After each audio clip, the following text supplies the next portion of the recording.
Welcome to Luca and Miguel. Enjoy the video. You start by opening Kmplayer and loading the file you want to change. Make sure audio is playing so you can hear differences as you adjust.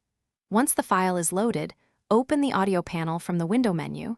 This gives immediate control over tracks and output. You do this now to avoid repeatedly stopping playback. If your Kmplayer lacks a visible audio menu, check window layout options and enable the advanced controller to surface audio options. Now change the actual audio source. Select the correct audio track if the file contains multiple tracks, because tracks often contain different languages or mixes.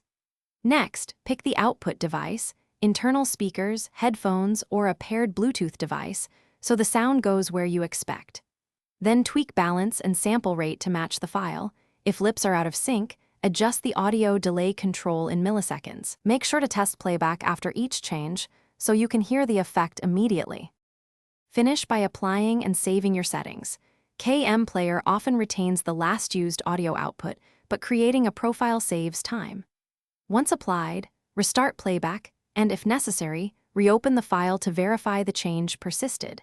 If you still hear no audio, make sure Mac OS sound preferences route audio to the same device and that Kmplayer has permission to use audio inputs in system settings. If Bluetooth fails, unpair and repair the device. This usually clears connection quirks. Thanks for watching and please subscribe. It's the best investment you'll ever make.